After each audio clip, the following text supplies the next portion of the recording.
So, Robert Scorpio believes that Faison is A, thank you, still alive, B, masquerading as Duke Laver. That is his story, yes. Well, I know Scorpio is an ex-spy, and convoluted is his stock and trade, but even by those standards, it's a bit of a stretch.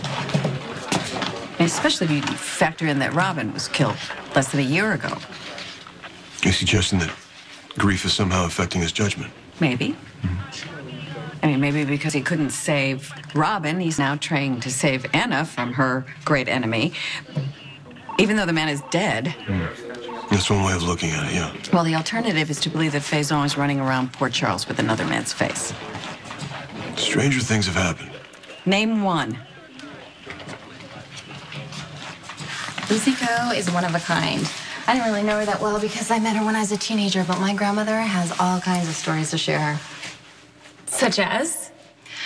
Well, I know that she stole Dr. Quartermain's husband, Alan, talked him into marrying her. Something happened at the wedding. I don't know what. She had to get married in a red dress.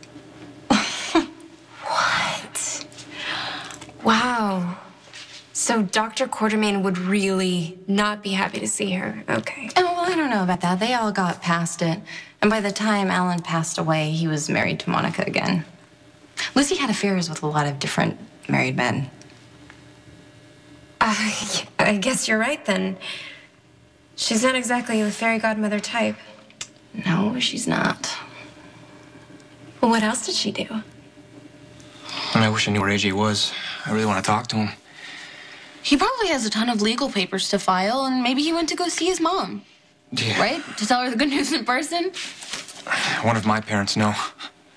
And my mom was so convinced that AJ was going to prison. Now that he's not, she's gonna have a meltdown. I just think you have to let your mom know that working at ELQ and having a relationship with AJ again isn't going to change the person that you are. I'm not sure if she's gonna believe that. She said my dad is gonna lose it. Your dad still loves you. He's just feeling a little threatened right now. Once he adjusts, I'm sure everything will calm down. You wouldn't say that if you've known what he's done. Can't be any worse than the things my father's pulled. Yeah, it's probably best not to compare our fathers, point fingers at who knows how many crimes they've committed. You can't change Sonny any more than I can change my dad. But you can set boundaries for yourself. Oh, boundaries, yeah, my dad's not very good at respecting boundaries. Not mine or anyone else's. You know what you should do? You should tell your dad that you still think of him as the man that is your father. Right? That would maybe help him out a bit. People like Sonny and my dad, they're very powerful, but they're still weak at the same time. And my dad needs to know that we love him or else he just falls apart. And I think that Sonny is the same way. You're really good, you know that? You're very perceptive. Well, I've learned from experience. My dad is a complete control freak, and it drives me crazy, but I just think it's because he's scared. I think Sonny is too. You just need to let him know that you are a grown man. You have to make your own decisions about AJ. Whenever I mention AJ's name, I get a laundry list of all the crimes he's committed, which is all true, but my father's committed just as much. That's pointless. There's no point comparing the two, trying to decide who's worse. I think you should call your dad. I don't know. The last time I talked to my dad, I almost called the cops on him. It didn't end well. Yeah, it's true. AJ got Carly pregnant. But he was too drunk to remember and too screwed up to be any kind of father. You're so much better, aren't you? Michael got shot because of you. Yeah, he got shot, and he recovered, and he's my son. We got a special bond, and no one's going to shake that, especially you. Because you must have done something the other day that really shook it. I couldn't get the details, but it must have been real bad. What are you talking about? You know, Michael knows the truth about you, Sonny. He knows who you are and what you are, and that's a thug and a bully. And you proved that when you threatened my life to try and make me sign away my rights to my son.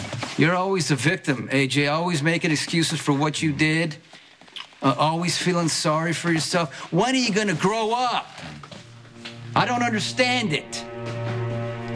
You know, you're right, Sonny. Today's a good day. And I'm a free man, free to have a relationship with my son, and I really just came here for one reason. and that's to tell you not to interfere with it. You telling me to stay away from my son? I'm telling you that I think there's enough room in his life for both of us. Don't you? I can't tell you how many times I've squared off with my dad. At family dinners, at the courthouse, at the police station. Every time it was awful, but we got through it. I don't want to fight with him, but I'm also not going to turn my back on AJ. Yeah, well, unfortunately, the better person always has to do the heavy lifting in order to maintain the relationships. You're going to have to broker some kind of peace. Unless you're going to spend the rest of your life watching AJ and Sonny tear each other to pieces over you. What happens next, not up to me. Michael's going to decide what he was going to do about us. I tell you what, I'll take that as a yes, that you believe there's enough room in Michael's life for both of us. What do you say? I'll take a rain check. Boxing, huh? I used to do a little sparring back in the day.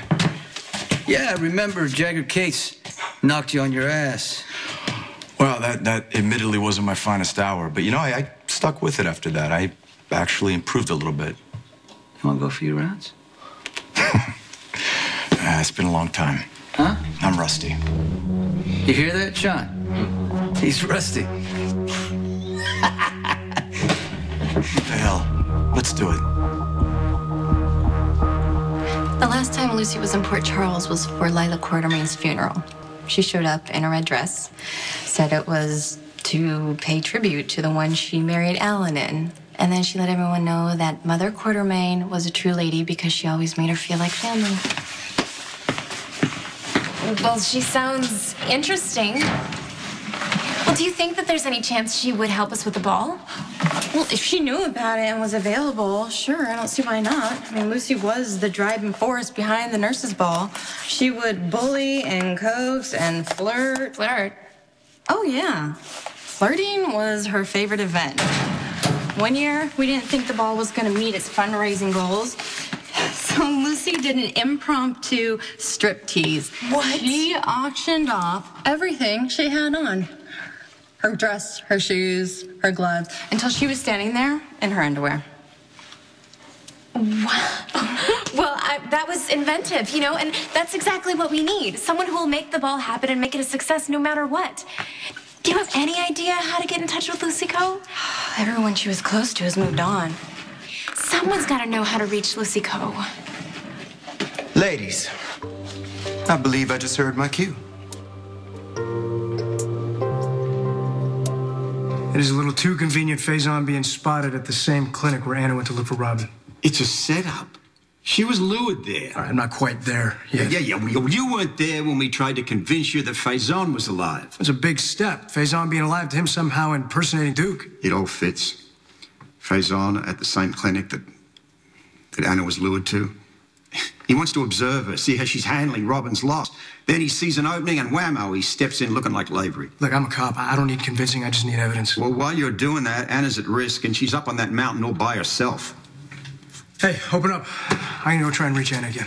See if you can find my lawyer while you're at it.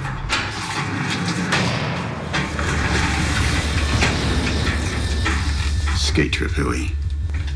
This is all about getting her up there and isolating her from her friends. He's got a plan.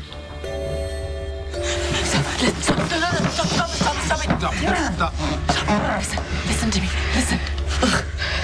God. If you want to impress me, you let him go, okay? I absolutely agree. Duke, you are an impediment. Let him go. Shoot him, Klaus. No, don't shoot him. Shoot him. Stop it. God, you're insane. That's what you think now, but in time you'll forget. And you'll turn to me. You think killing him will make me love you? Oh, love come in different forms. I understand you're in need of an attorney.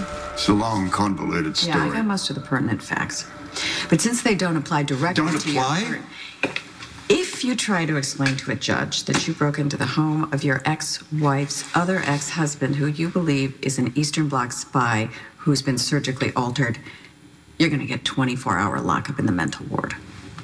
Well, if you put it like that. I'm putting it like that. Which is why you're going to do exactly what I say.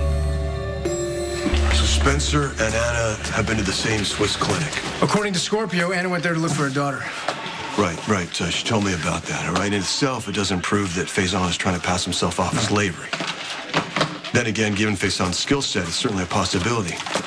And the whole timing of this little ski trip, all right? You have to wonder about that. I mean, Scorpio starts making accusations, and what? Less than 24 hours later, Lavery's lured Anna out of town. We need to find the commissioner. Yeah. I've tried. Every one of my calls goes straight to voicemail.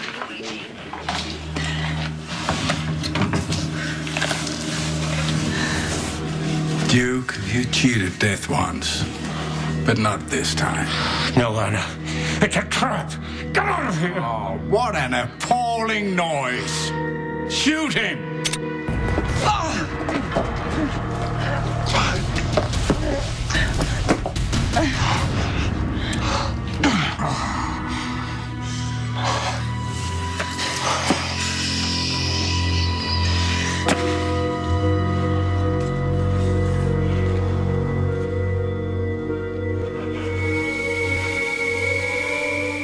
Lucy Coe? Honey, everybody knows Lucy Coe. That woman is one fierce bitch. And I mean that in the best sense of the word. How do you know her? Are you friends with her? Oh, we're more than friends. Lucy Coe is my boss. Here, try these. You can suit up in the locker room. I don't think those are going to work, Sean, because it may be just a little too big for him. That's good. Too big. No, I think this will be fine. Thanks, Sean. Hey, you sure this is a good idea, man?